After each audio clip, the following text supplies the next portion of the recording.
Bonsoir tout le monde, bonsoir les amis, j'espère que vous allez bien. On se retrouve sur Radio Mayuri Campus 107.6 FM sur Cayenne et 89.2 sur Saint-Laurent. Donc aujourd'hui on va parler d'un sujet qui est très intéressant et pour le coup j'avais jamais entendu parler de ça, ou du moins très peu. On va parler des troubles de l'humeur et des troubles bipolaires. Alors est-ce que ça te dit quelque chose? Est-ce que ça te parle?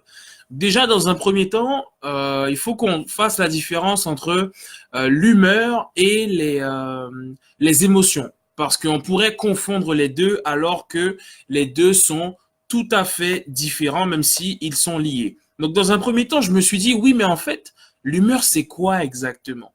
Alors, on va essayer de définir ce qu'est l'humeur et de définir ce que représentent les émotions. Donc, en fait, ce qu'il faut savoir, c'est que l'humeur, c'est un état d'âme persistant, d'accord? Et un état d'âme, c'est vraiment une réaction affective liée à l'humeur.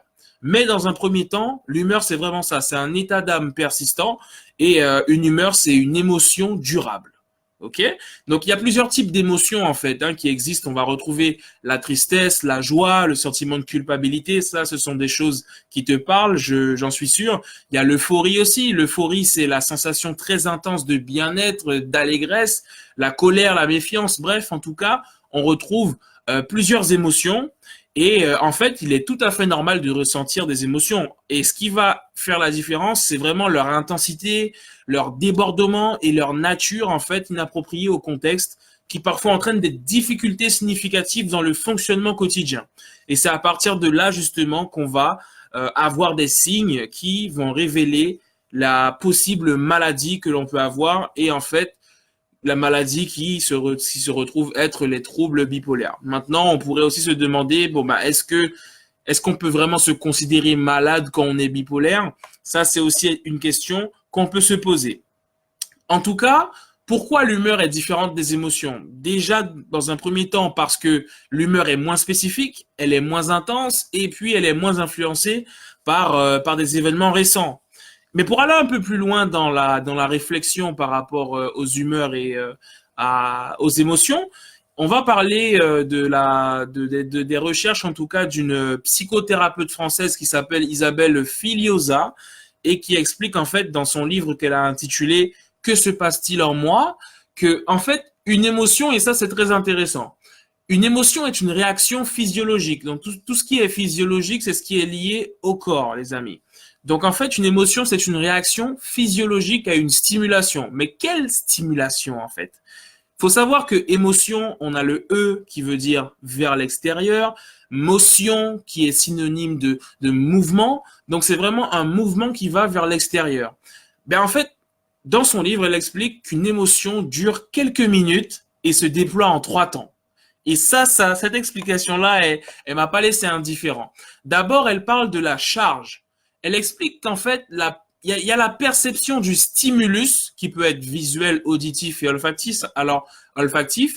Du coup, là, tu te dis, ouais, mais le stimulus, c'est quoi exactement? En fait, le stimulus, pour faire simple, c'est un facteur qui déclenche une réaction du corps. D'accord? Donc, il y a un stimulus et puis il y a son interprétation par l'amygdale. L'amygdale qui est en fait un petit élément du cerveau, tu vois, qui est essentiel au décodage des émotions. Donc déjà, on peut se dire, si on a un petit souci au niveau de l'amygdale, ça peut avoir des conséquences sur les émotions, par exemple. Donc voilà, la charge de l'émotion, c'est la perception de ce stimulus et son interprétation par l'amygdale qui déclenche la charge de l'émotion. Et donc, on a des hormones qui sont libérées. Donc là, l'émotion, elle se charge. Ensuite, on a la deuxième partie qui va être la tension. Le corps se met en tension, donc en mobilisation énergétique pour agir ou fuir. Là, en fonction de l'émotion qu'on va avoir, le corps va avoir une réaction. Donc l'émotion, en fait, elle agit comme un vrai guide pour l'organisme. Elle nous guide vers une action appropriée. Expansion, rétraction, attirance, rejet. Et vous voyez de quoi je parle quand on se sent en danger, quand on se sent menacé, quand on a l'impression qu'il y a un souci, ou même quand on voit une personne qu'on n'avait pas vue depuis très longtemps, ben, en fonction de l'émotion qu'on aura, on aura je dirais, une réaction appropriée. Donc là, le corps met en tension l'émotion pour adapter le comportement qui va avec. Et là, la troisième partie qui me parle beaucoup, c'est la décharge de cette émotion. Et en fait, la décharge de l'émotion, c'est la phase d'expression, tout simplement, qui permet en fait au cours de revenir à son équilibre de base. Par exemple, quand on a les tremblements et les peurs qui expulsent la peur du corps, enfin les tremblements et les pleurs surtout, pas les peurs, je suis un petit peu fatigué, mais les tremblements et les pleurs qui expulsent la peur du corps, et on a aussi les cris qui expulsent la colère, par exemple. Et donc, si on ne décharge pas les émotions, eh ben en fait, c'est là où ça peut avoir un impact sur l'humeur. Et je me suis beaucoup reconnu dans ça parce que j'ai tendance à ne pas avoir cette étape de décharge, je dirais, de l'émotion, et je vois que ça a un impact sur mon humeur parfois. Donc en fait, l'humeur, c'est un état passager, une ambiance affective qui colore le vécu, tout simplement, et qui dure de quelques heures à quelques jours. Donc voilà, ça peut être plus ou moins long. Et en général, en fait, et ça, vraiment, les amis, retenez ça, en général, l'humeur, en fait, c'est le résultat d'une émotion non exprimée. Et là, est-ce que tu estimes que tu exprimes tout le temps tes émotions?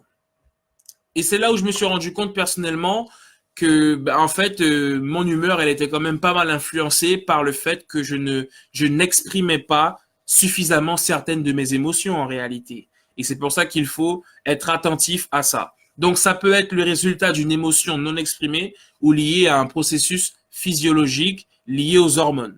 Et ça, on va voir aussi que les hormones peuvent avoir un impact dans le processus. Donc, pour prendre un exemple tout simple, lorsqu'une personne, par exemple, ressent de la haine, de la colère ou de la tristesse sans l'exprimer, lorsqu'elle sera justement en contact avec cette personne qui est à l'origine de cette colère, par exemple, ben en fait, si elle n'exprime pas la colère sans pour autant frapper la personne ou être violent, hein, c'est pas ça l'idée, mais c'est au moins de communiquer à propos de la colère et de l'émotion. Ben en fait, si la personne ne communique pas à propos de l'émotion, ben ça affectera automatiquement son humeur et son comportement dans son attitude. On remarquera qu'il y aura un problème, tout simplement parce qu'elle n'a pas extériorisé, elle ne s'est pas exprimée sur cette émotion en question et que l'émotion est en train justement d'imploser. Ça, c'est vraiment quelque chose qui me parle et je me vois dedans. Donc c'est vraiment intéressant. L'humeur, en fait, elle peut avoir une connotation positive ou négative. Comme vous le savez, on dit souvent, je peux être de bonne ou de mauvaise humeur. C'est quelque chose d'assez classique. Et l'humeur, c'est aussi une question de tempérament et de trait de caractère. Donc, elle se manifeste à long terme.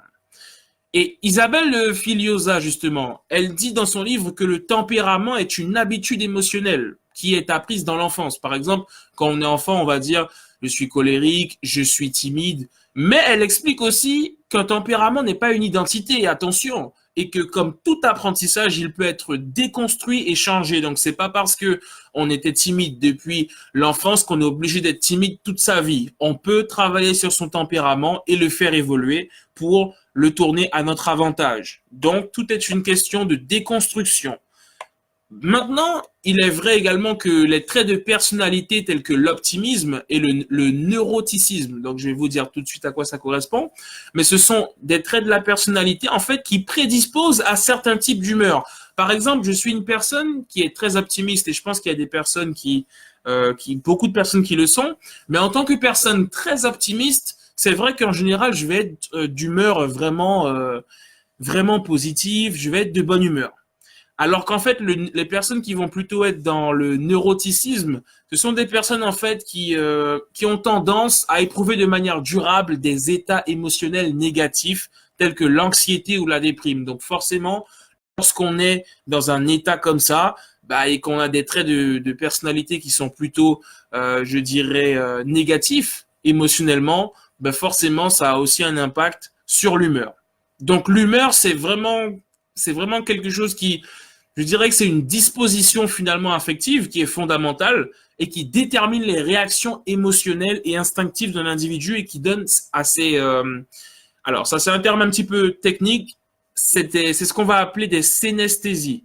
En fait, les synesthésies, pour faire simple, c'est juste une impression générale d'aise ou de malaise, d'accord, qui peut venir d'un ensemble de sensations en fait qui viennent du corps et qui justement sont données par des appareils sensoriels. Donc en fait, c'est ça, c'est que l'humeur, elle correspond à une disposition affective fondamentale qui détermine les réactions émotionnelles et instinctives de l'individu et qui donne justement à ses synesthésies et à ses sentiments de vécu corporel une tonalité agréable ou désagréable. Bon, c'est une définition un petit peu complexe, mais en tout cas, elle reste quand même assez claire.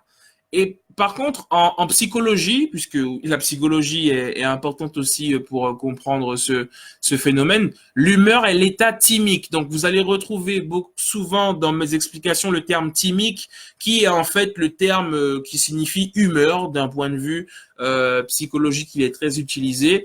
Donc, vous allez souvent entendre thymique, voilà. Et ça veut juste dire humeur. Donc, pas de souci à se faire. Et donc, en psychologie, l'humeur est l'état thymique originel, hein, régissant les émotions et l'affectif. Il y a un diagnostic qu'on appelle, c'est un diagnostic anglais, en tout cas, c'est le DSM-5, qui s'appelle le The Diagnostic and Statistical Manual of Mental Disorders. Pour vous dire ça en français, c'est le manuel diagnostique et statistique des troubles mentaux, qui en fait définit l'humeur comme une émotion globale et durable qui colorie la perception du monde. Donc quand même, c'est quelque chose de plutôt beau et de plutôt bien dit. Alors, pour rentrer un peu plus dans la qualification de l'humeur dysphorique ou dysphorie, ça, pour que vous puissiez comprendre, d'un point de vue étymologique, ça vient du grec dysphoros, qui veut dire difficile à supporter. Donc, lorsqu'on est dans de la dysphorie, c'est qu'on va en fait avoir une humeur qui est souvent labile, c'est-à-dire une humeur fragile, qui va être associée à un sentiment déplaisant et dérangeant d'inconfort émotionnel ou mental, associé à de la tristesse, à de l'anxiété, à de l'insatisfaction même, de la tension, de l'irritabilité ou de l'indifférence. On va retrouver également en termes d'humeur l'humeur euthymique. Et vous avez vu, je vous ai expliqué à l'instant ce que ça voulait dire thymique. Thymique notamment, c'est l'humeur. Donc, euthymique ou euthymie, dans l'étymologie grecque, ça veut dire bien, heureux. En tout cas, ça veut dire bien heureux. Et thymia, c'est l'âme, le cœur. Donc, c'est un état d'esprit tranquille, serein, quand considéré comme normal. Donc, c'est entre guillemets quand l'humeur est tout à fait normale. On va avoir ce qu'on appelle l'humeur euphorique ou euphorie, donc du grec euphoria, étymologiquement, qui veut dire bien à supporter, qui est en fait un état de bien-être, d'exaltation, de joie et d'excitation. Donc l'appréciation de l'humeur, elle repose sur des composantes qualitatives, les émotions identifiées, et quantitatives, les niveaux expressifs. Et c'est ce qu'on va voir. Donc ça, c'est important à retenir. L'appréciation de l'humeur repose sur des composantes qualitatives. Ça veut dire quelle émotion que je ressens à ce moment-là. Est-ce que je suis en exaltation? Est-ce que je suis dans une profonde tristesse? Et quantitative pour les niveaux expressifs. À quel point suis-je dans une tristesse, à quel point suis-je dans de l'exaltation? Et je vais vous donner des exemples concrets parce que moi, au début, je me suis dit, bon, c'est bien beau de définir l'humeur comme ça, etc. Mais au final, bon, c'est quoi les troubles de l'humeur? Et puis, j'ai l'impression de n'avoir jamais rencontré de personnes qui avaient de réels troubles de l'humeur personnellement. Et c'est quand j'ai vu des exemples, je vais vous partager des témoignages que je me suis dit, quand même, il y a vraiment des gens qui sont touchés par ça. Et c'est quand même assez grave.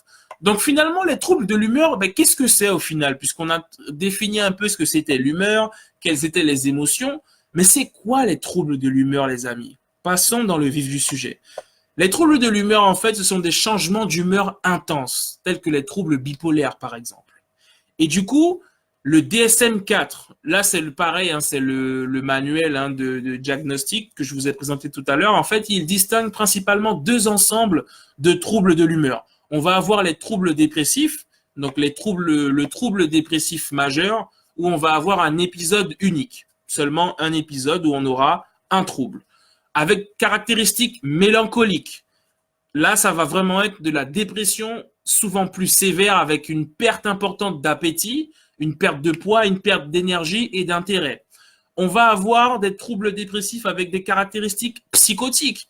Par exemple, on va avoir des personnes qui auront une perte de contact avec la réalité et ça peut inclure des délires, des hallucinations, donc c'est quand même pas rien. En termes de délire, ça peut aussi être des croyances erronées, irréductibles par la logique, hein. Une personne qui vous dit qu'elle va se faire enlever par des extraterrestres, et justement, il y a un spécialiste qui disait qu'il avait rencontré des personnes bipolaires qui se prenaient pour Jésus. Enfin, c'est quelque chose d'assez fort, hein, en soi, quand on entend le monsieur dire ça, qu'il a rencontré des personnes qui pensaient comme ça, on se dit waouh, quand même, c'est fort, quoi. C'est pas rien. Ça peut être aussi des hallucinations, hein, troubles des perceptions sensorielles. Donc, comme entendre des voix alors qu'il n'y a personne. C'est avoir des voix dans la tête qui souvent vont nous partager des messages et des pensées un petit peu négatives, hein, et ça peut conduire aussi à des pensées suicidaires. Ça peut passer par le délire des grandeurs, par des valorisations extrêmes. Je suis Dieu, je suis le meilleur du monde, j'y arriverai absolument. Et je me suis un petit peu posé des questions sur moi-même parce que c'est vrai que parfois je me prends pas pour Dieu, c'est pas ça, mais c'est vrai que parfois je crois tellement en moi et je me suis dit Alan, tu serais pas un peu bipolaire, mais en fait non, parce que être bipolaire c'est quelque chose d'assez complexe et je pense que je ne le suis pas. Donc du coup, on va avoir le trouble dysthymique. Donc dysthymique, ça va se traduire par de la dépression chronique mineure qui dure très longtemps. On va avoir le trouble dépressif non spécifié. Donc en fait, chaque trouble dépressif qui ne rencontre pas les critères d'un trouble spécifique est considéré comme un trouble dépressif non spécifié. Exemple, on va avoir un trouble dépressif mineur et un trouble dépressif bref récurrent. Là, en ce qui concerne la dépression, parce que là on a parlé des différents troubles, hein, par rapport à des troubles dépressifs, et du coup pour la dépression en elle-même, ben en fait, c'est considéré comme un trouble mental caractérisé par des épisodes de baisse d'humeur. Là, ça va se passer par de la tristesse, qui va être accompagnée justement d'une faible estime de soi et d'une perte de plaisir ou d'une perte d'intérêt dans des activités habituellement ressenties comme agréables par l'individu. Donc moi, c'est vrai que j'avais un rapport particulier à la dépression. Je me suis dit, bon, voilà, on peut faire une dépression, mais au final, ça va. Moi, j'ai des activités, mais parfois ça m'arrive comme de perdre de l'intérêt. Donc je me suis dit oui, mais est-ce que on doit forcément se considérer comme dépressif? Et là, j'ai commencé à réfléchir par rapport à ma propre condition en me disant mais Alan, bon ben toi, ben c'est vrai que parfois tu es vraiment à fond dans tes projets, plus personne peut t'arrêter, et parfois tu te remets totalement en question. Est-ce que tu serais pas un peu bipolaire? Et je vous l'avoue, je me suis posé la question et ça fait réfléchir.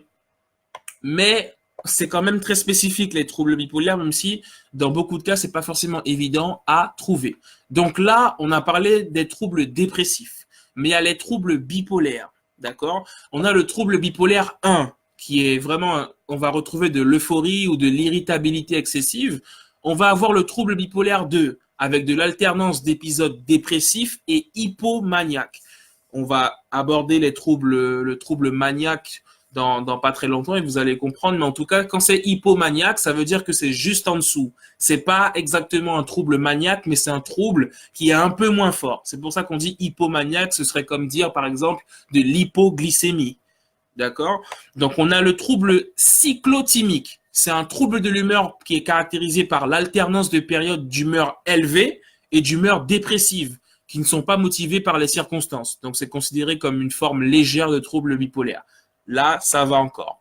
Et puis, on a le trouble bipolaire non spécifié comme le trouble dépressif non spécifié. Et là, en fait, ça regroupe les cas de trouble bipolaire dont les diagnostics spécifiques ne correspondent pas. Donc, les troubles bipolaires, pour faire simple, les amis, sont caractérisés par une fluctuation de l'humeur, parfois très exaltée, euphorique ou irritable, comme la manie, et parfois très déprimée, comme la dépression. Donc, on passe d'un épisode à l'autre. J'ai une période où je me sens invincible, je me sens fort, j'ai des projets. J'ai une période où je suis vraiment dans une phase dépressive, limite j'ai des pensées suicidaires. Et en fait, les épisodes de manie ou de dépression sont séparés par des périodes de stabilité. Même si on verra tout à l'heure que même ces périodes de stabilité peuvent être impactées par quand même des petites séquelles qui viennent des phases dépressives et des phases de manie en question. Donc une phase maniaque, pour expliquer un peu ce que c'est, une phase maniaque, elle dure déjà au moins 4 jours consécutifs. Donc, c'est pas parce que aujourd'hui tu étais déterminé, enfin tu t'es senti vraiment invincible que tu peux te considérer comme étant dans une phase maniaque. Mais c'est vrai que c'est un peu délicat à voir en fait les troubles bipolaires. C'est vraiment pas évident. Mais c'est au moins 4 jours consécutifs dans la phase maniaque. Et pour vous donner quelques signes qui permettent de déceler la phase maniaque, c'est que on peut avoir de l'exaltation de l'humeur, de l'excitation, de l'énervement, une augmentation de la vitesse de la pensée et de la parole, plein d'énergie, de motivation, de projet. Donc moi, quand je lis ça, je me dis, mais attends Alan, mais toi, ça t'arrive d'avoir plein de motivation, plein d'énergie, plein de projets, je pense à plein de choses en même temps. Et c'est pour ça que je me dis, mais est-ce que tu serais pas déjà quelque part passé par quelque chose comme ça? Je ne pense pas, mais ça fait réfléchir. Aussi, comme signe, on peut passer du coq à l'âne, c'est-à-dire passer brutalement d'un sujet à l'autre, sans transition, ni liaison, ou tenir des propos incohérents même. Donc là, à travers ces signes-là, les amis, ça va vous permettre de vous demander si déjà vous passez par des étapes comme ça, et aussi, si vous voyez des gens autour de vous, finalement, qui ont un comportement qui vous semble quand même particulier. Et c'est là où ça va vous permettre peut-être de déceler des troubles bipolaires chez des gens proches de vous. Donc, on oublie de dormir, de manger, et j'ai des témoignages, notamment par rapport au sommeil, travailler la nuit, garder les yeux ouverts la nuit, la surexposition, parler fort dans la rue, se faire remarquer. Là, ça m'avait fait penser un peu parfois à des SDF ou bien à des personnes qui vraiment se font remarquer en fait et c'est particulier. Ça va aussi être l'euphorie, sensation très intense de bien-être, d'allégresse comme je le disais plus tôt, de l'irritabilité très forte, sentiment de supériorité par rapport aux autres, de la désinhibition, donc le fait de montrer moins de pudeur, moins de réserve dans son comportement, on se laisse aller en public, l'hypersexualité, augmentation de la libido également, les dépenses plus, beaucoup d'achats. Et ça, c'est incroyable parce que je me suis dit, mais quand même, mais c'est pas vrai. Mais en fait, j'ai des témoignages, il y a vraiment des gens qui ont qui ont acheté énormément dans des phases maniaques. Et là, j'ai envie de te dire, à toi qui m'écoutes, est-ce que tu serais pas un petit peu maniaque? Mais est-ce qu'on finalement on ne néglige pas le terme? Est-ce qu'on sait vraiment tout ce que ça représente, surtout en termes de bipolarité? Ensuite, on a la diminution du jugement et de l'autocritique. Ça veut dire que je vais dire, je ne suis pas malade, c'est normal, je vais bien, je n'ai aucun recul sur moi-même, et puis parfois de la psychose, comme une perte de contact avec la réalité. Donc en fait, il faut que les choses soient claires. Il suffit de présenter quelques symptômes, les amis, clairement pendant quelques jours pour que l'on ait un trouble de l'humeur. Donc c'est pour ça que ça peut aller très vite. D'accord? Donc, quel exemple que je peux vous donner? Quel témoignage? Je vais vous donner le témoignage d'une femme qui s'appelle Alison Simone et je vais vous citer exactement ce qu'elle a dit. D'accord? Elle explique qu'en fait, je cite, j'étais réveillée pendant 3 jours. Je faisais des grandes œuvres d'art, je découpais des cartes postales, je les collais à des tableaux, je faisais du vernis, je faisais des cadrages. J'ai dépensé 10 000 $ en 3 jours. Alors là, franchement, c'est pas rien, quoi. Et il y a un témoignage également d'un monsieur qui était à Harvard. Il a été diplômé de Harvard, directeur général, responsable de 1700 employés. Et en fait, en 2010, son comportement change et il ne va plus travailler. Donc ses proches commencent à s'inquiéter. Et là, je le cite, c'est lui qui témoigne. Il dit, je me suis fait faire une 50aine de costumes, une voiture de sport, une Aston Martin, une œuvre d'art, un Matisse. Ça fait 300 000 € à peu près. Donc, il a fait énormément de dépenses et il expliquait que justement, que son mariage était en train de partir en fumée parce que sa femme, elle n'en pouvait plus de cette situation-là. Vous imaginez être avec une personne qui fait des achats compulsifs comme ça et il expliquait justement qu'il allait devoir hypothéquer sa maison. Mais en même temps, on peut pas en vouloir aux gens parce que c'est pas juste une personne qui aime acheter. On est face à une personne qui a un trouble. Mais si on n'est pas conscient de ça, on va juste dire, ah oui, mais tu dépenses ton argent, qu'est-ce que tu fabriques? Alors qu'en réalité, la personne a juste un trouble. Mais ça encore, faut-il en être conscient? Donc moi, quand je vais voir des personnes qui achètent impulsivement, qui vraiment font, mais ça faut que ce soit vraiment beaucoup de dépenses, alors là, je vais me poser des questions. Mais a priori, là, on parle quand même de 300 000 €. Donc, c'est pas rien. Et justement, ce monsieur-là, il souffre de troubles bipolaires. Donc maintenant, on a parlé de la phase maniaque, mais comme je vous disais, la phase hypomaniaque, c'est un peu maniaque, mais pas trop maniaque. D'accord? Ça passe par de la surexcitation, puis de l'apathie, de l'absence d'énergie, incapacité à réagir, de la mollesse et plus de motivation. Au début, dans la phase maniaque, on a beaucoup de motivation, et après, dans la phase hypomaniaque, on n'a plus trop de motivation, et puis on passe dans la phase dépressive, où là, ça va se traduire par une profonde tristesse, par de la perte d'intérêt et de plaisir pour les activités. Donc, c'est paradoxal. Et c'est ça, en fait. Quand on a des troubles bipolaires, on passe d'un extrême à un autre. Là, la phase dépressive, eh ben, en fait, on n'a plus de plaisir dans les activités qu'on avait avant, comme le montre le témoignage du monsieur dont je vous ai parlé à l'instant. Perte d'appétit, de poids, diminution de l'énergie, fatigue, ralentissement, troubles du sommeil, troubles de concentration. Et c'est vrai que je suis de plus en plus attentif à ce que les gens me disent. Parfois, il y a des gens qui me disent, j'arrive vraiment pas à dormir. Et je me dis, ben, on sait jamais. Il faut prendre le temps d'écouter les gens parce qu'on peut déceler des troubles chez les individus. Pareil, là, la sentiment de culpabilité excessif et dévalorisation, alors que dans la phase maniaque, plus personne ne peut nous arrêter, alors que dans la phase dépressive, nous sommes les premiers à nous arrêter. Et puis des idées et tentatives de suicide. Il faut savoir que 50% des personnes atteintes de troubles bipolaires vont avoir des pensées suicidaires. Et là, pour vous donner justement le même exemple, hein, puisqu'il est bipolaire, le monsieur qui a travaillé à Harvard, il dit, je le cite encore une fois, je restais au lit, je ne faisais rien, je ne bougeais pas, rien ne m'intéressait, enfin bref, tous les symptômes de la dépression. Donc là, quand j'ai commencé à avoir des témoignages, ça m'a marqué parce que je me suis dit, ah ouais, ben en fait, c'est vraiment réel et ça touche quand même pas mal de gens, quoi. C'est incroyable et c'est dur à vivre. Enfin, en tout cas, moi, je pense que c'est quand même compliqué. Mais on peut quand même vivre avec, hein. Et donc, voilà, c'est pas une fin en soi du tout. Faut pas du tout voir ça comme ça. Donc, en fait, pareil, si quelques symptômes sont présents au moins durant 2 semaines, par contre, il y a dépression. Donc là, c'est plus que pour la phase maniaque. La phase maniaque, c'était à peu près 4 jours. Là, pour la dépression, il faudrait qu'il y ait quand même 2 semaines. Bon, j'ai 2 témoignages encore parce que c'est bien d'apporter de la théorie, de dire que oui, les troubles, c'est ça, mais quand on a des gens qui expliquent exactement par quoi ils sont passés, eh ben, en fait, c'est plus fort et on sent que c'est du concret. Il y a une dame qui s'appelle Bénédicte et qui a témoigné. Donc, je cite, hein, vraiment, ce sont ses propos. Elle dit, j'ai été diagnostiquée il y a 7 ans après une phase maniaque. Donc, on vient d'en parler de la phase maniaque. Donc, elle dit, j'ai été diagnostiquée il y a 7 ans après une phase maniaque un peu étonnante puisque pendant 3 ans, j'ai dormi 3 heures par nuit. Et j'ai eu une phase de travail intellectuel intense et puis mon corps a dit stop. Ma tête a dit stop et je suis rentré dans une phase dépressive suicidaire. Vous vous rendez compte, c'est quand même incroyable. Pendant 3 ans, elle dormait seulement 3 heures par nuit. Là, on sent vraiment que ce sont des signes qui ne trompent pas. Et puis, il y avait un monsieur qui était avec elle, qui a témoigné aussi, qui s'appelle Christian, et qui a dit, hein, je cite, « J'ai été diagnostiqué bipolaire à la fin du mois de septembre 2001. J'étais à l'époque, depuis le mois d'août, ce que nous appelons complètement up, avec un comportement euphorique, avec une hyperactivité dans tous les domaines. Je dormais beaucoup moins que la normale et on se sent dans ces moments-là comme extrêmement puissant. Tout est facile.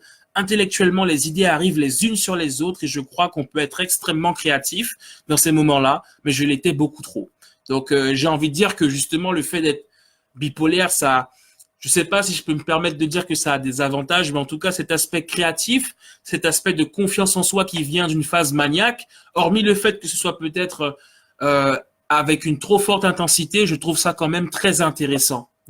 Enfin, je sais pas si je suis déjà passé par une phase maniaque, mais c'est vrai que parfois, je suis tellement à fond dans mes projets, j'en peux plus, je suis en mode mais vraiment, c'est un sentiment euphorique. Et je me demande parfois, ben, est-ce que je suis déjà passé par des phases maniaques? En tout cas, c'est une très bonne question. Et dis-moi, est-ce que toi, tu penses être passé par une phase maniaque ou pas? Ou la phase de dépression, c'est vrai que la dépression, je trouve qu'elle touche facilement les gens, c'est l'impression que j'ai, ou en tout cas qu'on en parle plus. Mais en tout cas, la phase maniaque, je n'avais pas forcément entendu parler comme ça.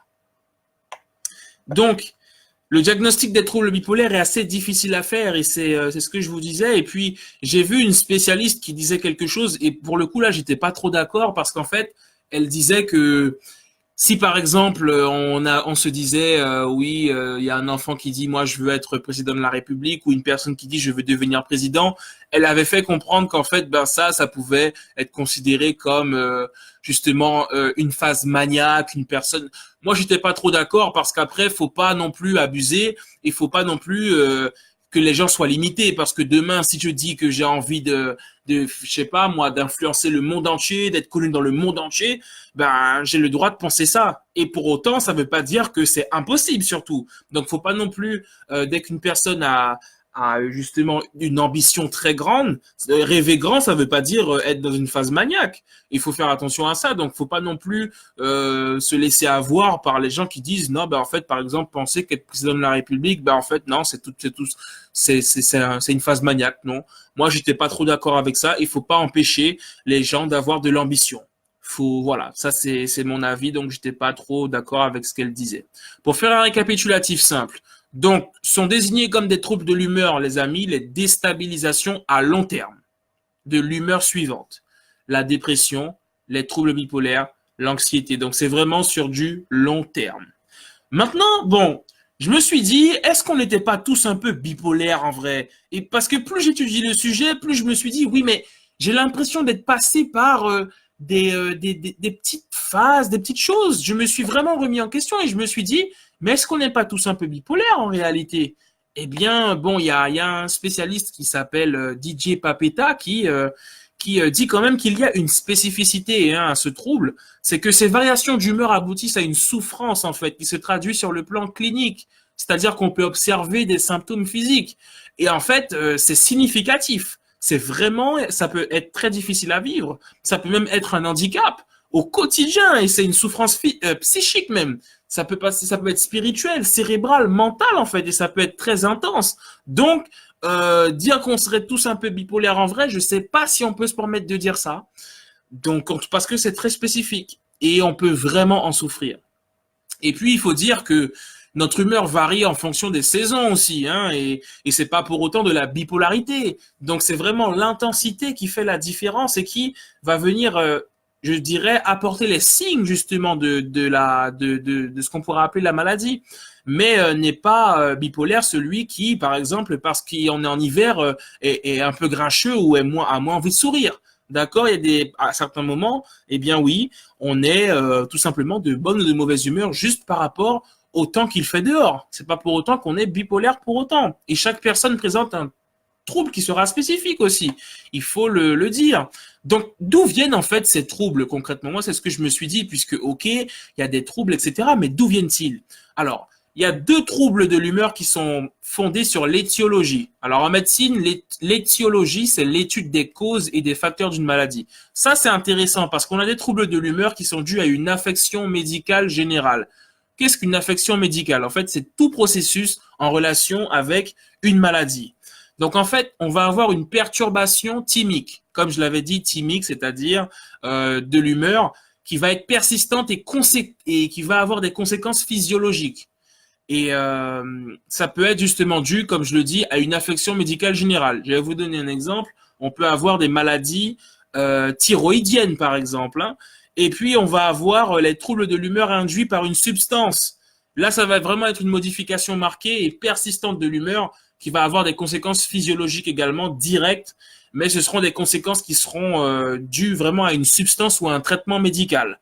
Donc, pour vous donner un exemple, il y a un spécialiste qui expliquait ça, c'est que il y avait une dame qui devait faire une intervention chirurgicale et on lui a donné un produit qui s'appelle le protoxyde d'azote, qui est un gaz hilarant en fait, qui peut déclencher des troubles de l'humeur chez certaines personnes. Et alors qu'elle devait se faire opérer, elle a commencé à rigoler. Et les chirurgiens ne comprenaient pas en fait ce qui se passait. Et en fait, c'est tout simplement que le produit est venu déclencher un trouble de l'humeur et parfois il disait que il y a des chirurgiens ou des médecins qui prenaient pas forcément ça au sérieux et quand les gens leur disaient oui mais moi je peux pas prendre cette substance parce qu'elle déclenche des troubles de l'humeur chez moi et le monsieur était obligé de faire un petit document pour dire aux spécialistes oui mais en fait c'est vraiment vrai, les gens ils vous disent pas ça pour rigoler, les substances parfois déclenchent des troubles de l'humeur. Donc, on va avoir des troubles de l'humeur non spécifiés qui vont aussi venir de la génétique, hein. Parfois, la fragilité génétique qui se passe dans une famille, d'un membre à un autre, on va avoir les interactions entre plusieurs gènes, hein, et facteurs environnementaux qui entraînent une vulnérabilité. Et ça, c'est vrai, faut le dire. Et puis, il faut dire aussi que dans la population générale, il y a quand même 2 à 3% de risque, hein, de maladies affectives bipolaires. Et puis 25% de risque d'avoir un enfant malade si un parent souffre déjà de la maladie.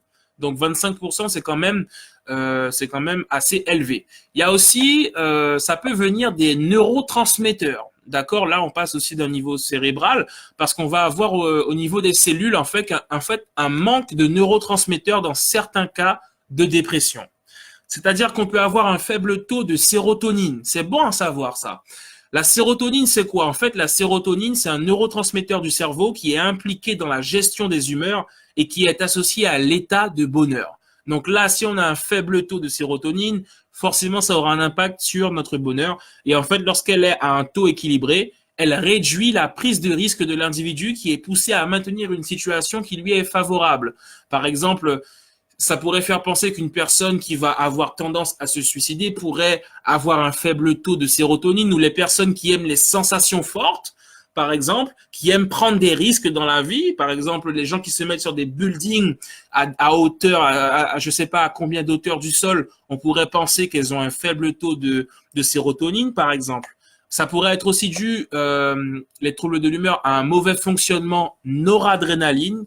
C'est un neurotransmetteur aussi, donc tout ça, ça se passe au niveau du cerveau. Et en fait, ce neurotransmetteur-là, il joue un rôle dans l'excitation, dans l'orientation de nouveaux stimuli, dans l'attention sélective, dans la vigilance, dans les émotions, dans le réveil et le sommeil, dans le rêve, les cauchemars, l'apprentissage, le renforcement de certains circuits de la mémoire impliquant un stress chronique. Donc, quand on voit à quel point, je le redis, ce neurotransmetteur qu'on appelle noradrénaline joue un rôle essentiel dans beaucoup de phénomènes physiques, eh bien là, on se dit que à partir du moment où il y a un mauvais fonctionnement là, eh bien, ça déclenche directement des troubles de l'humeur. On va avoir aussi un mauvais fonctionnement, par exemple, du GABA. Le GABA qui est le principal neurotransmetteur inhibiteur du système nerveux central chez les mammifères et les oiseaux. Et lui, il joue un rôle important chez l'adulte, en fait, en empêchant l'excitation prolongée des neurones. Alors lui, il suffit qu'il y ait un mauvais fonctionnement, et bien là, il y a une excitation qui peut être plus ou moins prolongée, et bien voilà, on peut avoir aussi des troubles de l'humeur. Donc il suffit d'avoir des troubles là au niveau de nos neurotransmetteurs pour avoir des troubles de l'humeur. Et là, ce sont des déclencheurs, hein, finalement, ça peut expliquer les troubles. Et puis on va retrouver ça peut être le caractère héréditaire, hein, de la maladie, ça peut être dû au vécu, à un choc émotionnel, à un traumatisme, à un environnement familial complexe en bas âge, par exemple des parents qui se battent, des abandons, je ne voulais pas t'avoir comme enfant, des phrases qu'on peut dire à un enfant, des événements stressants de la vie, ça peut être par exemple beaucoup de déménagements, être témoin d'un accident grave, recevoir des menaces, perdre ses parents, ça déclenche de l'anxiété, du stress, de la pression, donc tout ça est lié et a un impact sur le fait qu'on puisse avoir des troubles de l'humeur. Il y a aussi des pathologies qui sont associées à ces troubles, hein. On peut avoir des troubles métaboliques, puisque il y a plus de 50% des patients porteurs du trouble qui présentent une obésité morbide. Et justement, les troubles métaboliques favorisent les troubles cardiovasculaires aussi. L'infarctus, AVC, donc c'est un peu compliqué. Et puis, il y a d'autres anomalies du métabolisme des lipides même. Le cholestérol, les triglycérides, qui vont correspondre au mauvais cholestérol, qui peuvent aussi être augmentés. On va avoir le diabète qui est associé aux troubles, la maladie migraineuse, hein, qui est fréquemment associée aux troubles de l'humeur également, et puis les troubles cognitifs. Donc tout ce qui est cognitif, c'est tout ce qui est intellectuel, l'impression d'avoir une mauvaise mémoire, un trouble de l'attention, une lenteur du fonctionnement intellectuel.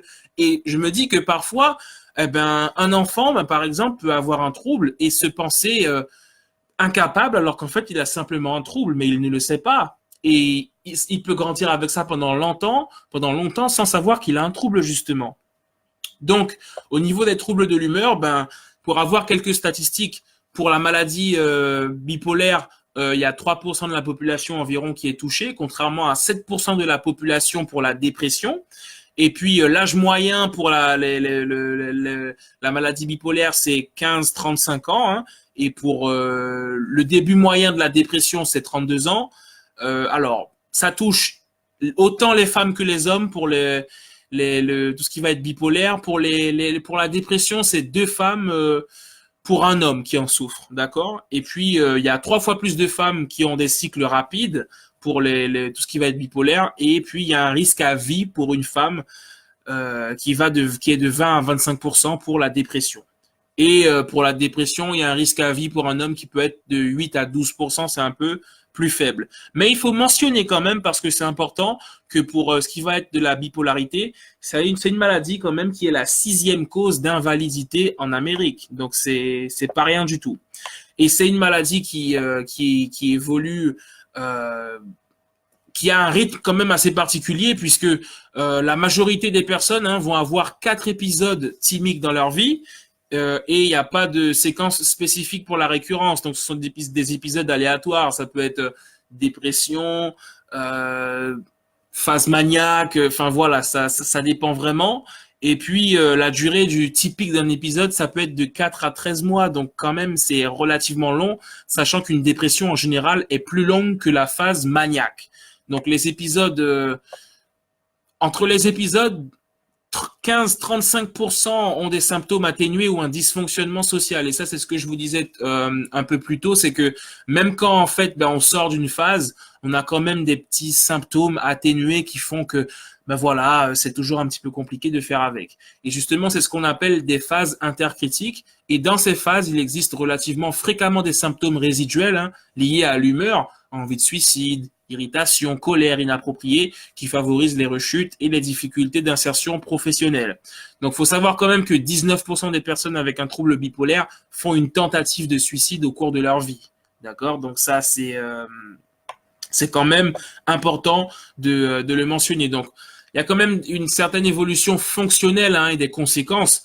Il faut dire qu'avant l'utilisation des médicaments comme le lithium, les personnes bipolaires en fait avaient une détérioration fonctionnelle sévère et 79% avaient perdu leur emploi après le premier épisode de troubles de l'humeur. Et 73% même avaient une détérioration de leur statut professionnel. Et il y a une amie à moi qui me disait qu'elle a 3 amis qui sont dans des phases dépressives et qui du coup peuvent pas travailler. Donc ça, c'est quand même assez difficile. Et puis sans un bon traitement, les amis, à partir de l'âge de 25 ans, il y a une perte de 14 ans d'activité, que ce soit au travail, à l'école, fonctionnement familial. 15% des personnes seront sans emploi pendant 5 années consécutives et même 25% des moins de 65 ans recevront des indemnités pour invalidité. Donc, les symptômes thymiques peuvent interférer avec les étapes marquantes du développement aussi. C'est un problème.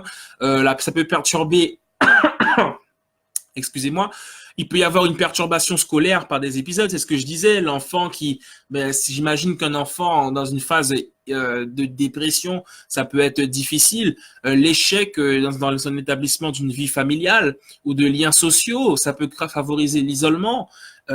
Justement, le monsieur à Harvard avec sa femme qui justement voulait divorcer par rapport à ça, donc on peut voir que c'est quand même important. Et puis ça fait des blessures sérieuses à la confiance en soi, quoi. C'est pas facile. Donc je me suis dit est-ce qu'on peut guérir définitivement les troubles de l'humeur? Et il y a le docteur Marc Masson, qui est psychiatre, qui dit que est-ce qu'on peut faire disparaître la maladie? Non.